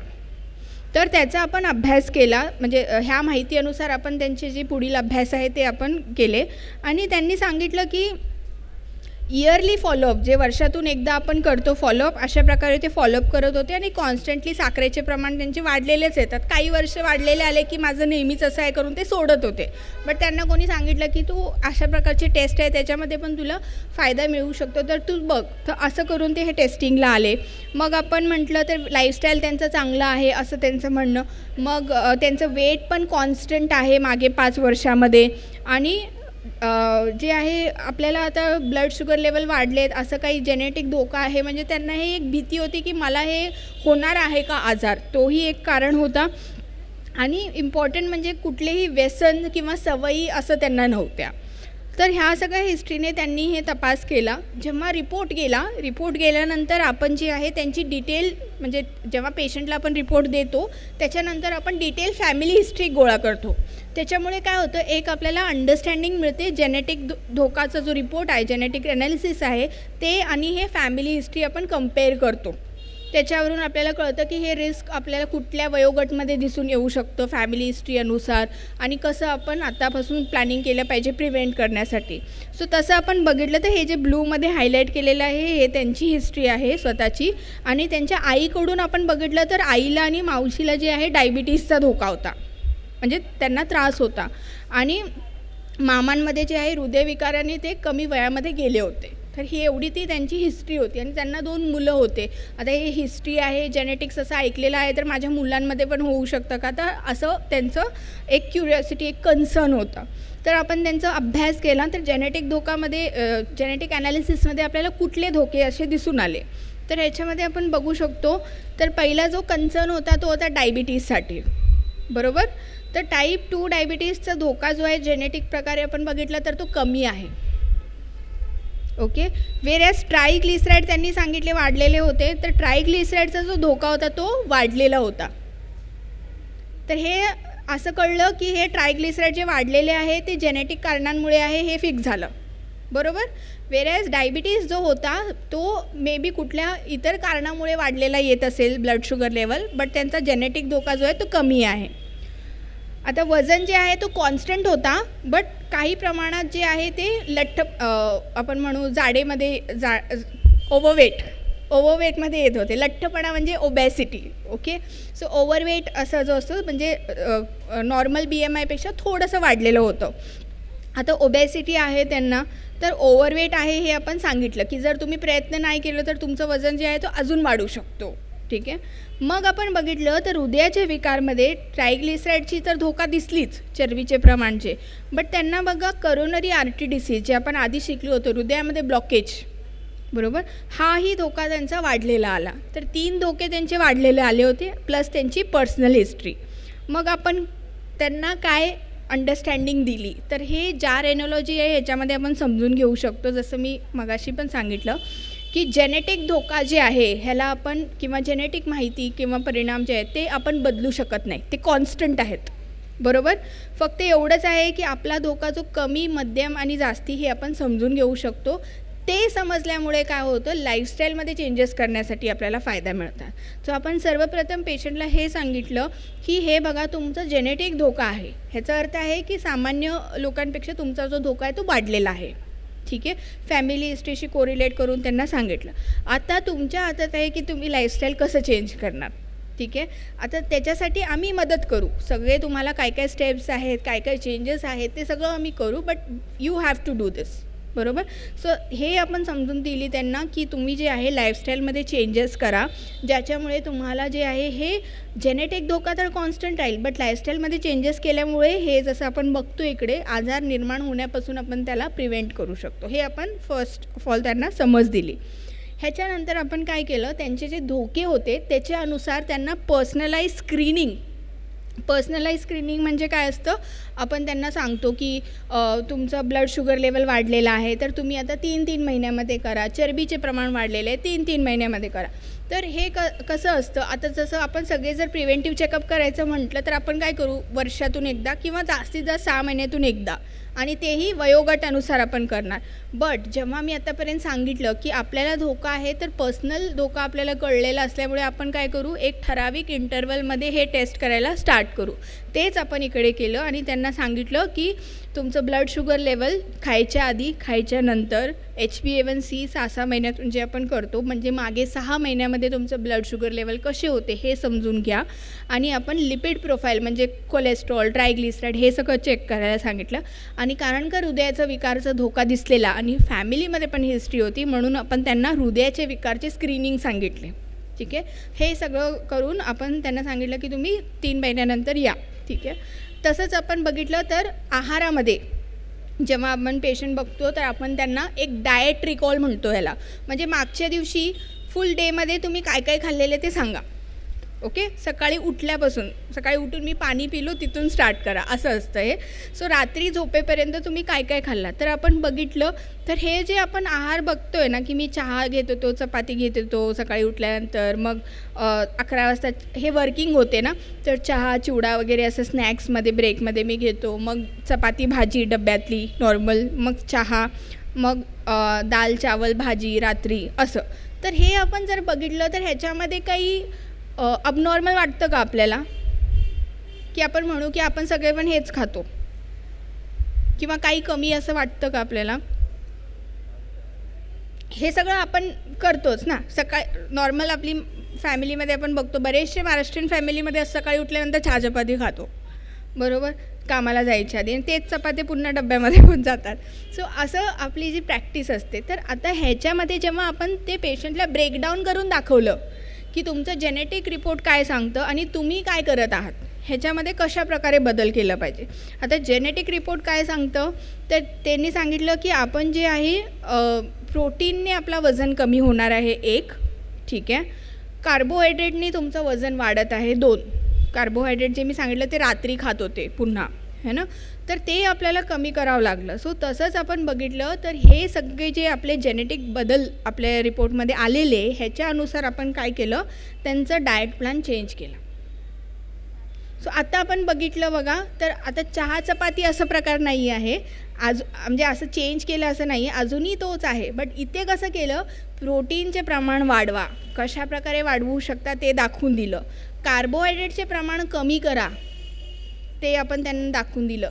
फायबरने जास्ती वजनवर फरक नाही पडत होता, बट फायबर काय करणार आहे, चरबीचे प्रमाण कमी करणार आहे. मग फायबर कुठे कुठे आणू शकतो, दिवसभरमध्ये जे तुम्ही 5 वेळा खाते त्याच्यामध्ये कशा प्रकारे बदल करू शकता, अंडरस्टँडिंग की ते व्हेज आहे नॉनव्हेज आहे, काय काम करतात, ह्या सगळ्या गोष्टी समजून घेऊन त्यांना एक आपण दिशा दाखवली की तुमच्या जेनेटिक रिपोर्टनुसार ह्या काही बदल आहेत जे तुम्हाला केल्या पाहिजे आणि हे तुम्ही करा, ठीक आहे, हे आपण केलं. तसंच व्यायामामध्ये, आता व्यायाम म्हणजे आता बघा, ही जी व्यक्ती होती रोज सकाळी ते वॉक करायला जायचे, ठीक आहे, आपण सामान्यरित्या बघितलं तर करतायत ना वॉकिंग, बरोबर, होतोय ना काहीतरी व्यायाम.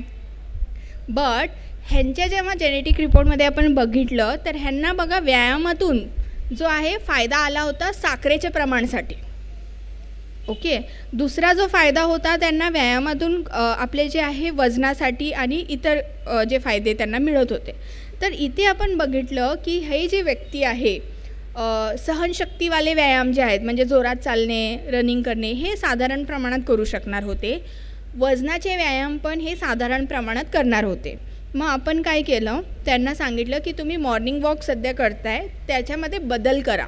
कशा प्रकारे बदल करा, की तुम्ही स्ट्रेचिंग एक्सरसाइजेस वगैरे स्टार्ट करा, कारण इतर पण आजारांचे धोके, जसं आपण अर्थरायटिससारखे आजारांचे धोके त्यांच्यामध्ये बघितले होते, तर त्याच्यासाठी जे आहे स्नायूंचं व्यायाम करणे, हड्डीचं व्यायाम करणे हे आवश्यक होतं. सो त्याच्या अनुसार आपण सांगितलं, कारण का तुम्ही मसल पॉवर बेस्ड जे व्यायाम आहे ते तुम्ही चांगल्या प्रकारे मध्यम प्रमाणात करू शकता, तर ते स्टार्ट करा. तर आता इमिडिएटली त्यांना काही जिमला वगैरे पाठवलं नाही किंवा डंबल्स वगैरे सांगितलं नाही. नॉर्मल जे योगाचे व्यायाम आहे, बॉडी वेट एक्सरसाइजेस आहे, वयोगट पण लक्षात ठेवावं लागतं इथे जेव्हा आपण सांगतो. तर अशा प्रकारे आपण त्यांना बदल सांगितलं. वॉकिंग करा, थोडंसं जोरात चाला, थोडं हळू चाला, थोडं वेट करा.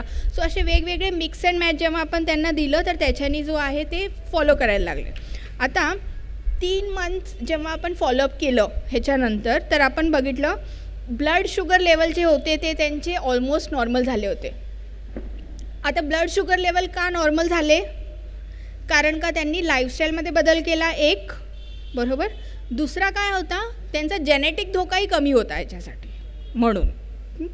मग आपण बघितलं ट्रायग्लिसराईड लेवल जे आहे ते फारसे कमी नाही झाले, म्हणजे जेवढे एक्सपेक्टेड होते. का असं झालं, कारण का त्यांचा जेनेटिक धोका हायर साईडला आहे, त्यांना अजून प्रयत्न करावा लागणार आहे जेणेकरून हे धोका कमी करता येईल. तसंच आपले जे आहे हृदयाचे विकारचे टेस्ट त्यांनी केले तर ते रिपोर्ट त्यांचे नॉर्मल आले. ओव्हरऑल वजनमध्ये पण फरक पडला, कारण का आहारामध्ये आपण बदल केलं होतं. आणि हे सगळं जेव्हा आपण बघतो काही चेंजेस आपल्या लाईफमध्ये जे पॉझिटिव्ह आहेत तर डेफिनेटली एक लाईफसाठी जो आपला अप्रोच असतो तोही बदलतो. पॉझिटिव्ह अप्रोच आला, ओव्हरऑल एनर्जी लेवल्स वाढले आणि इतर गोष्टी. आता ही एक केस स्टडी होती. तर ह्याच्यामध्ये जसं आपण बघतो आहे की काय आपल्याला फायदे मिळतात जे आत्तापर्यंत आपण शिकलो आहे त्याला आपण सम करूया. तर फर्स्ट इज अंडरस्टँड करायला आपल्याला अंडरस्टँडिंग मिळते की आपला जेनेटिक टेस्ट रिपोर्ट आपल्याबद्दल काय सांगत आहे, म्हणजे आपले हेल्थ रिस्क काय आहेत. आपला पर्सनलाइज स्क्रीनिंग म्हणजे माझ्या आजारांनुसार मला स्क्रीनिंग करता येणार आहे ते, आणि पर्सनलाइज न्यूट्रिशन आपल्याला कळेल, आणि फिटनेस मॉड्यूल काय आहे, राईट फिटनेस अप्रोच काय असणार आहे माझ्यासाठी, ह्या गोष्टी आपल्याला इथे कळणार आहे. आता कोण अशा प्रकारचे टेस्टिंग करू शकतात, तर ह्याच्यामध्ये एनीवन अबव 5 years 5 वर्षाहून अधिक असलेले कोणीही अशा प्रकारचे टेस्टिंग करू शकतात. 5 वर्ष का आपण म्हणतो आहे, कारण का ह्याच्यामध्ये हे टेस्टिंग जे आहे कधीही करू शकतो फर्स्ट ऑफ ऑल, ठीक आहे, कुठल्याही वयोगटामध्ये. बट आपण म्हणतो आहे की 5 वर्षाहून अधिक असलं पाहिजे, कारण का 5 वर्षाहून खालील जे मुलं आहेत ते that is the as they are very very small growing है ना. तर त्याच्यामध्ये आपण जर काही लाईफस्टाईल चेंजेस केले आहारामध्ये कितपत ते फॉलो करू शकणार आहे. एक ठराविक वयोगट नंतर जसं वळणही लावायची आहे आपल्याला तर ते एक वयोगटमध्येच लागते, बरोबर. म्हणून आपण म्हणतो की 5 वर्षापुढे. आणि दुसरं जे आहे अगदी 5 वर्षाखाली आजार होणार आहे असं पण आजार नाही आहेत ह्याच्यामध्ये जे आपण तपास करतो आहे, ठीक आहे, लहानपणी होणारे, म्हणून हे इम्पॉर्टंट आहे. तसंच जर आपण बघितलं कोणाला फॅमिली हिस्ट्री आहे किंवा नाही आहे, ठीक आहे, असं नाही की फॅमिली हिस्ट्री आहे तरच करायचं किंवा नाही आहे तर नाही करायचं, तर हे पण आपण करू शकतो. Someone who is very proactive positive आहे, they just want to be healthy, मला काहीतरी करायचं आहे जे मला हेल्दी ठेवणार आहे, मी जे राईट पाथवर आहे का हे अंडरस्टँड करून देण्यासाठी मदत करत आहे. किंवा someone who has a personal history, स्वतःला काही आजार आहे तर तिथे पण हे प्रकारचे टेस्टिंग आपल्याला मदतीचे ठरू शकतात. आणि ओव्हरऑल जर आपण बघितलं this is one test which can help everyone. हा एक टेस्ट असा आहे जो सगळ्यांनाच मदत करून देऊ शकतो. So that was it from my end. Thank you.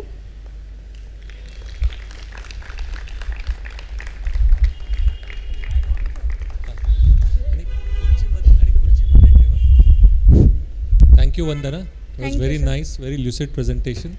Thank you, sir. And you did very good job in Marathi, actually. I must say that. Thank you, thank you. So, प्रश्न काही असतील तर आमचे क्लब सदस्य इथे घेऊन फिरतायत. दिनेश, त्यांना हवे तिकडे.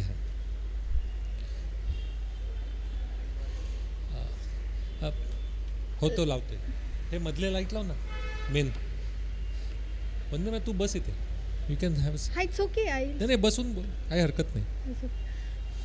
मी प्रश्नांना वाचा फोडतो. ही चाचणी करण्यासाठी डॉक्टरांचं प्रिस्क्रिप्शन लागतं का? बस आधी बसून घेतो. बस ना, शिक्षा नाही का?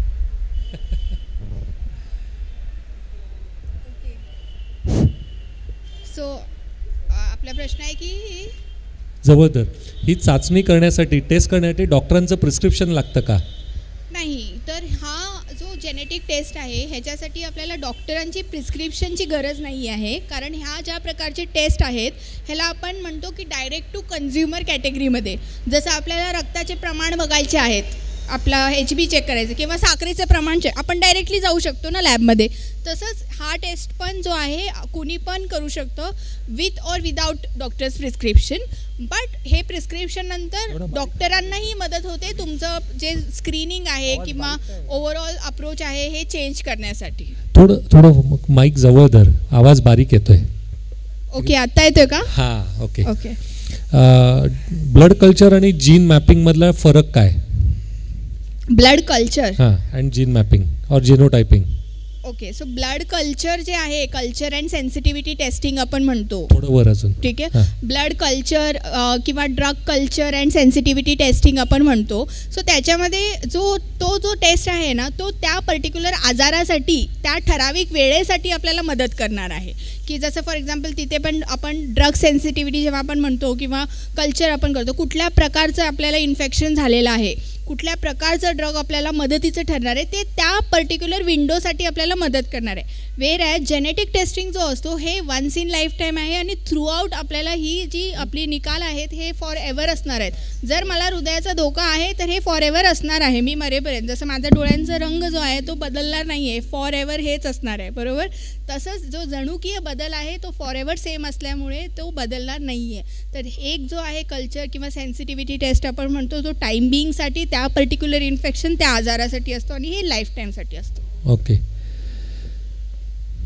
ॲक्युरसीबद्दल काही सांगता येईल का? म्हणजे हे टेस्टिंग जे आहे genetic map genotyping, how accurate is it? Is there a way to express this? Yes. So ह्याच्यामध्ये आपण काय करतो, ॲक्युरेसी म्हणजे बघा एखादं टेस्ट चांगलं आहे कसं आपण म्हणतो की एक तर लॅब आणि लॅबचे स्टँडर्ड्स आणि त्याचे जे ॲक्रिडिएशन्स असतात ते आपले जागेवर असले पाहिजे, म्हणजे मिळवलेले असले पाहिजे. वन. सेकंड आहे की कुठली टेक्नॉलॉजी तुम्ही वापर करत आहे ह्याच्यासाठी. ठीक आहे. आम्ही जी टेक्नॉलॉजी वापर करतो ती ॲडव्हान्स लेवलची. ह्या जे जिनोटायपिंग आहे ह्याच्यामध्ये पण 3-4 प्रकारची टेस्टिंग असतात. ठीक आहे. प्लॅटफॉर्म असतात. प्लॅटफॉर्म म्हणजे मशीन. ठीक आहे. सो आपला जो प्लॅटफॉर्म आहे तो एका वेळेस 6.5 लाख व्हेरियंटला स्क्रीन करू शकतो एका वेळेस. तेवढी ॲडव्हान्स लेवलची आपली टेक्नॉलॉजी आहे. आणि ॲक्युरेसी किंवा किती फाइंडिंग्स ॲक्युरेट हे आपण म्हणू. फाइंडिंग्स किती ॲक्युरेट आहे हे कशावरून आपण सांगू शकतो की वर्ल्ड वाईड जे काही अभ्यास होतात, ठीक आहे, ते आपण बघतो की किती चांगल्या प्रकारे अभ्यास केलेला आहे, किती जास्ती लोकांवर अभ्यास केलेला आहे. एथनिसिटीवर आपण बघतो किंवा आपले जे स्टॅटिस्टिकल व्हॅल्यूज असतात. तर असे वेगवेगळे जे आपले आपण म्हणू स्टेप्स असतात. जेव्हा हे सगळे स्टेप्स आपण सुरुवातीला मगाशी आपण बघितलं ना की फास्ट धावणारे आणि स्लो धावणारे. मी का म्हणाले की हे फास्ट धावू शकतात आणि हेच 2 व्हेरियंट कसे आहेत? नाही तर त्याच्यामागे पण बराच अभ्यास केला जातो की हे सांगण्यासाठी की हे फास्ट धावणारे आहेत आणि ह्यांच्यामध्ये हे बदल आहे. तर तो जो बॅकएंडमध्ये अभ्यास असतो तो जेवढा चांगल्या प्रकारे केला जातो स्टँडर्ड गाईडलाईन्स यूज करून, तेवढं आपण म्हणू की हां हे सक्षम आहे आणि हे बदल आहे जे हे पर्टिक्युलर आजार निर्माण करू शकतो. Okay. How many authorised labs are out there to approach and get the test done? I am sitting right here. I am the one point of contact.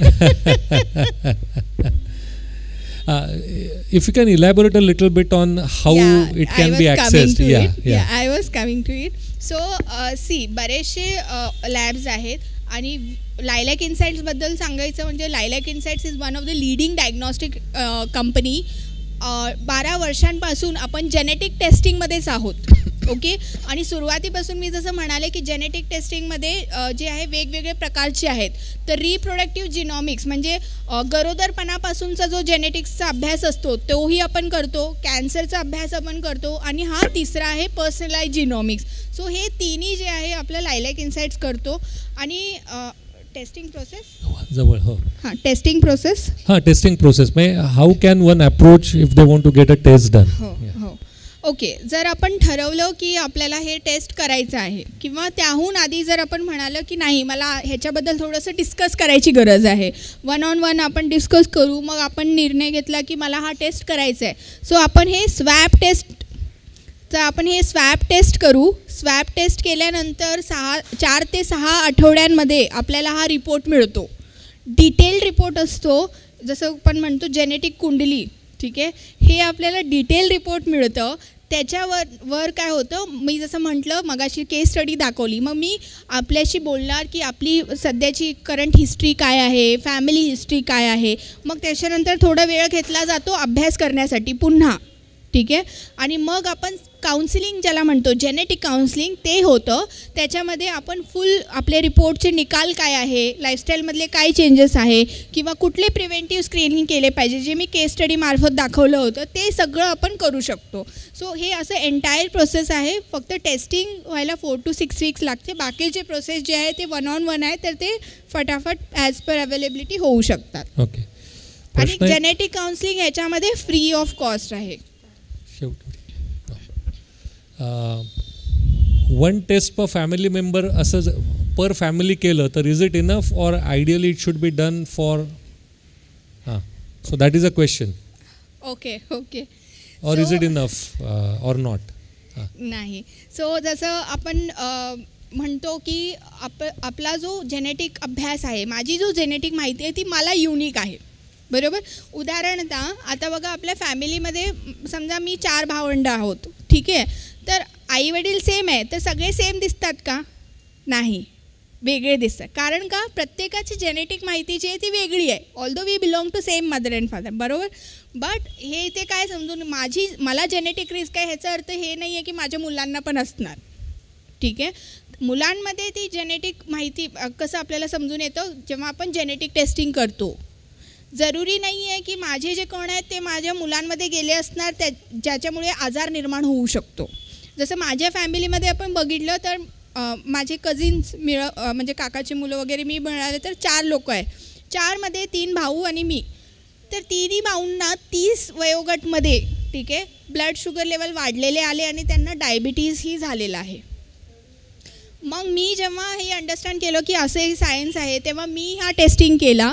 तर माझा जेनेटिक धोका जो आहे तो कमी आहे, लो रिस्कमध्ये आला टाईप 2 डायबिटीजचा. आता आयडियली जर आपण बघितलं की सगळ्यांना 3 लोकांना झालं आहे, मलाही होऊ शकतो, बरोबर. सो तसं नाही आहे. सो त्यांनी फक्त जेनेटिक टेस्टच हे सांगू शकतं की कोणाला हे धोका आहे, कोणाला हे होऊ शकतं. आपण हे सारखे दिसतात म्हणून यांना होऊ शकतं, किंवा हे मुलगी आहे आईला होतं म्हणून होऊ शकतं, असं काही प्रकार नाही आहे. इंडिव्हिज्युअल टू इंडिव्हिज्युअल ह्याच्यामध्ये फरक पडतो आणि प्रत्येकाची माहिती वेगळं असल्यामुळे हे समजून घेणं आवश्यक आहे. मी जस्ट 2 वाक्य त्याच्यात ॲड करतो या उत्तरामध्ये. हे उत्तर बरोबर आहे. याचं कारण फक्त सांगतो की कुठल्याही मुलामध्ये काही जीन्स आईकडनं आणि काही वडिलांकडनं येतात, आणि त्याच्यामुळे वडिलांचे जो जेनेटिक टेस्टचा रिपोर्ट आहे तो आणि मुलाचा रिपोर्ट हा वेगळा त्याच्यामुळे होऊ शकतो. आणि आईतले कुठले जीन्स मुलाकडे आलेत आणि वडिलांचे उडले आहेत हे आपल्याला मुलाकडे बघून सांगता येत नाही. आणि म्हणून आई, वडील आणि मुलांची जेनेटिक टेस्ट वेगळी केली तरच खरं चित्र आपल्याला दिसू शकतं. अशी खरी ती गोष्ट आहे. एम्ब्रियो जेनेटिक टेस्टिंग करता येतं का? हो, एम्ब्रियो जेनेटिक टेस्टिंग पण करता येतो. जर समजा आता हे एक वेगळं ॲप्लिकेशन आहे जेनेटिक टेस्टिंगचा. ह्याच्यामध्ये आपण काय करतो की समजा आई वडिलांकडून स्ट्रॉंग फॅमिली हिस्ट्री आहे, उदाहरणतः कॅन्सरचा, ठीक आहे, जसं मी सरांना मगाशी सांगत होते. तर लहान वयोगटमध्ये जर काही आजार दिसून येण्याची शक्यता आहे किंवा स्ट्रॉंग फॅमिली हिस्ट्री आहे, तर जेव्हा IVFमध्ये जर ते जात असतील तेव्हा आपण एम्ब्रिओ लेवलवर पण टेस्टिंग करू शकतो. आणखीन पण वेगवेगळे प्रकारचे टेस्टिंग आहेत जे आपण करू शकतो, ज्याच्यामुळे आपल्या जे एम्ब्रिओ आपण चूज करतो 4पैकी 3पैकी 2पैकी, तर ती हेल्दी एम्ब्रिओ आपण इम्प्लांट केली पाहिजे, हे त्याच्या पाठचं तात्पर्य आहे. सो तोही टेस्टिंग आपल्याला करता येतो. त्याच्याबद्दल मी जास्ती माहिती आता नाही देणार, कारण का ते वेगवेगळ्या लोकांसाठी वेगवेगळे टेस्टिंग आहेत. मगाशी त्या प्लॅनमध्ये असं दिसलं की every 6 months 3 months lipid profile करा, एव्हरी 6 months HbA1c करा. बट जेनेटिक जिनोटायपिंगची जी टेस्ट आहे त्याची काही फ्रिक्वेन्सी असते का, की एकदा केलं की पिक्चर क्लिअर होतं? हां, सो हे बऱ्याच वेळेस आपल्याला क्लायंट्सकडून पण क्वेश्चन येतं की पुन्हा कधी करावं लागणार, किंवा मी आता 60 वर्षाची आहे किंवा 40 वर्षाची आहे, नंतर करायचं का? नाही, तो हा जो आहे, जसं मी म्हणाले की जन्मतः ही माहिती आपल्याला मिळालेली आहे. जसं मी मागाशी पण उदाहरण दिलं, माझ्या डोळ्यांचा रंग फॉर एव्हर सेमच राहणार आहे, कारण का त्याच्या मागची जी माहिती आहे ती फॉर एव्हर सेमच राहणार आहे. सो मग मी 5 वर्षामध्ये केलं तरी रिपोर्ट सेम असणार आहे, 40 वर्षाचे झाल्यानंतर पण सेमच असणार आहे. सो म्हणून any age group, one test that fits all. कुठल्याही एज ग्रुपमध्ये आपण हे टेस्ट करू शकतो आणि हे बदल जनुकीय असल्यामुळे ह्याच्यामध्ये फरक पडणार नाही. आता जिनोटायपिंगचं एक बेसिक प्रिन्सिपल जे मला समजलं ते असं की हे केल्यानंतर संभाव्य रोग काय होऊ शकतात हे आपल्याला आधी समजू शकतं. पण एखाद्या व्यक्तीला आधीच काही आजार असतील आणि त्याने ही जर टेस्ट करायची म्हटलं तर काही त्याला वेगळे फायदे होऊ शकतात का?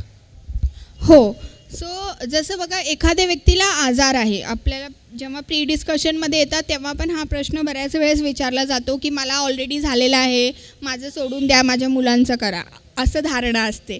सो आमचं म्हणणं हे आहे की हे बघा, फर्स्ट ऑफ ऑल एक आजार झाला आहे, दुसरा कुठला आजार होणार नाही असं तर नाही आहे, बरोबर. आपल्याला इतर काही आजार होऊ नये म्हणून पण आपल्याला सक्षम राहिलं पाहिजे, समजून घेतलं पाहिजे. दुसरा, एक्झिस्टिंग आजारासाठी आपण कसं, आजार तर रिव्हर्स करू शकणार नाही आहे, बरोबर. बट एखादा आजार आहे तर त्याला कसं मॅनेज केलं पाहिजे जेणेकरून ते कंट्रोलमध्ये राहील, ह्याच्यावर जनुकीय माहिती जी आहे आपली, अभ्यास जो आहे तो मदत करू शकतो, तो प्रकाश घालू शकतो. आजार जो आहे तो आहे, त्याला रिव्हर्स नाही करू शकणार. जसं एखाद्या व्यक्तीला डायबिटीज आहे तर आपल्या जनुकीय अभ्यासातून कळतं की किडनीचा आजार होऊ शकतो का, which is one of the major complication. जर आपल्याला कळालं तर डेफिनेटली आपण त्याला प्रिव्हेंट करू शकतो, सतर्क करू शकतो की बाबा किडनीचे पण तुम्ही तपास करायला स्टार्ट करा, कारण का हा धोका आहे. सो अशा प्रकारे एखाद्या व्यक्तीला लाईफस्टाईलमध्ये आणखीन काय केलं पाहिजे ह्याच्यावर आपण प्रकाश घालू शकतो. आणि एक शेवटचा प्रश्न, आणि हा प्रश्न मला पडला कारण श्रोत्यांमध्ये बरेच ज्येष्ठ नागरिक आहेत, की ज्येष्ठ नागरिकांना ही चाचणी करून काय फायदा होणार? ओके, सो जसं मी म्हणाले की प्रत्येक वयोगटमध्ये ह्याचे जे आहे आपले रिझल्ट्स जे आहे कुठल्याही वयोगटमध्ये केला तरी सेमच असणार आहे, फक्त त्याचे ॲप्लिकेशन प्रत्येक वयोगटमध्ये बदलणार आहेत. बरोबर. आता ज्येष्ठ नागरिकांसाठी कसा फायदा होईल तर एक गोष्ट लक्षात ठेवा, आत्तापर्यंत काही आजार मला झाला नाही याचा अर्थ हे नाही की पुढेही कधी होणार नाही. बरोबर. आजार जे आहे कुठल्याही वयोगटमध्ये दिसून येऊ शकतात. जर असं आहे तर त्याला समजून घेणं आणि त्याला प्रिव्हेंट करणं हे आपल्या हातात आहे. दुसरं आहे, जसं कोणी फक्त ज्येष्ठ नागरिक असं नाही, 30, 40, 50 ह्या जसं जसं वयोगट आपले पुढे पुढे जातात प्रत्येकाची जी रोगप्रतिकारक शक्ती आहे किंवा मेटाबॉलिझम आहे ह्याच्यामध्ये फरक पडत जातो. बरोबर.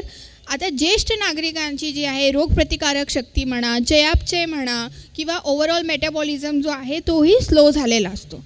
तर अशा वेळेस मी जे खाते, मी जे करते, जे लाईफस्टाईल माझं आहे ह्याला जर आपण आणखीन चांगलं बनवू शकलो तर नक्कीच मदत होणार. तर ते जे आहे हे टेस्ट त्यांना मदत करू शकते, ते आपण ह्याच्यामधून ॲड करू शकतो त्यांच्या ओव्हरऑल लाईफस्टाईलमध्ये टुवर्ड्स हेल्दी लिव्हिंग. सो मी असं म्हणू शकतो, रोटरी क्लब ऑफ मुंबई पार्लेश्वरचे धन्यवाद.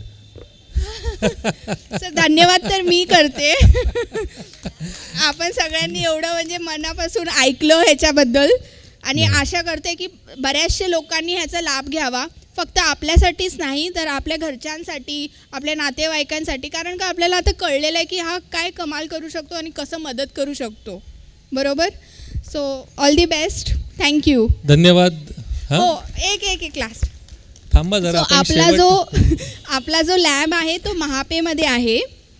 महापे म्हणजे नवी मुंबईमध्ये येतो, ऐरोली घनसोली साईडला. अच्छा, हा टेस्ट जर आपण करायचं ठरवलं ना तर आपल्याला लॅबला यायची गरज नाही आहे. आपण जर ठरवलं तर आपण एक सिस्टम बनवू इथून पुढे, ज्यांना कोणालाही हे टेस्ट करायचं असेल त्यांच्या घरी किट येईल, बॉक्स येईल. ठीक आहे, जो मी दाखवू शकते जर आपण बघायचं असेल तर त्या किटमध्ये जो आहे तो आपला स्वॅब आहे, जसं मी सांगितलं ना मगाशी. तर ते इन्स्ट्रक्शन्स वगैरे ते दिले जातील, घरी बसून करायचे, डू इट युअर सेल्फ. कुठेही जायची गरज नाही, ना रक्ताची चाचणी करायची, काही चाचणी नाही करायची आहे. फक्त मी जसं सांगेन त्याप्रकारे ते करायचं आहे टेस्ट. आणि घरी बसल्या बसल्या रिपोर्ट येणार, घरी बसल्या बसल्या काउन्सिलिंग होणार. अच्छा, ठीक आहे. आय थिंक प्रश्न संपलेत आता सर. आत्ता जो बॉम्ब हिने फोडला आहे की काहीतरी 5,000 रुपयाची सवलत मिळणार आहे, ज्यांना त्याच्यामध्ये इंटरेस्ट असेल तर त्यांना विनंती करतो की कृपया जाण्यापूर्वी तुमचं नाव आणि नंबर लिहून ठेवा, कारण आम्ही तुम्हाला आमच्याकडे माहिती आली की मग आम्ही तुम्हाला संपर्क साधू शकू. एक. दुसरं, कार्यक्रमाची उपक्रमाची सांगता राष्ट्रगीताने होणार आहे तेव्हा निघण्याची घाई करू नका. बट तत्पूर्वी एक महत्त्वाचा आभार प्रदर्शनाचा कार्यक्रम करणं हे क्रमप्राप्त आहे, तर ते जरा मी करतो. तोपर्यंत जरा थोडासा धीर धरा. सर्वप्रथम मुंबई पार्लेश्वरचे शुभचिंतक ब्लू क्रॉस लॅब्स, सराफ डायग्नोस्टिक्स आणि लायलॅक इन्साइट्स हा उपक्रम यशस्वी होण्यामागे त्यांचं पाठबळ खूप महत्त्वाचं आहे. त्याशिवाय सर्व वक्ते अतिशय साध्या सोप्या समजेल अशा भाषेमध्ये येऊन त्यांनी महत्त्वाची माहिती तुमच्या सर्वांबरोबर समोर सादर केली, याबद्दल सर्व वक्त्यांचे आभार मानतो. विलेपार्ले पोलीस स्थानक, अग्निशमन दल आणि के पूर्व विभागाचे अधिकारी त्यांच्या परवानगीशिवाय हा उपक्रम आम्ही करूच शकत नाही. वैभव डेकोरेटर्सचे तेजस फोटो आणि व्हिडिओ शूटिंगची सोय करणारे संतोष तावडे, डिझाईन जाहिरात फलकांसाठी साईराज पाटोळे, डॉक्टर्ससाठी चहापानाची सोय करणारा विलास आणि अर्थात आमचे क्लब सदस्य आणि सर्वात महत्त्वाचे तुम्ही श्रोते हो. तुमचा प्रतिसाद हे आमच्यासाठी प्रोत्साहन असतं आणि म्हणून आम्ही 10 वर्ष उपक्रम चालू ठेवू शकलो आहे. सो सर्वांचे आभार मानून मी अतुल गोखले आपली रजा घेतो. धन्यवाद. कृपया राष्ट्रगीतासाठी उभं राहावं. मी सगळ्या सदस्यांना विनंती करतो की स्टेजवरती यावं. सगळे सदस्य स्टेजवरती या राष्ट्रगीतासाठी कृपया. ते अरे हा घेईल ना, याला दे.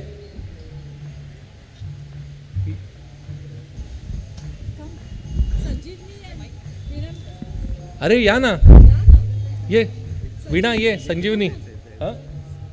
हां आणि आमच्या क्लबचे खजांची श्री काटदर यांना विनंती करतो की वंदनाला सायटेशन द्यावं.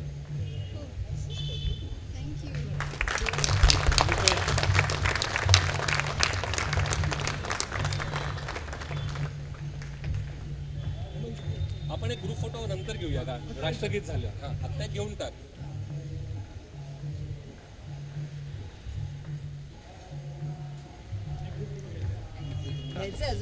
आता जनगण मन घेऊया आपण.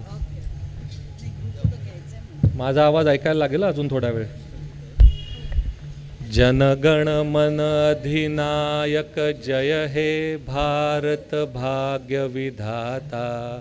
पंजाब सिंध गुजरात मराठा द्राविड उत्कल वंग. विंध्य हिमाचल यमुना गंगा उच्छल जलगित रंग. तव शुभ नामे जागे तव शुभ आशीष मागे. गाहे तव जय गाथा. जनगण मंगलदायक जय हे भारत भाग्य विधाता.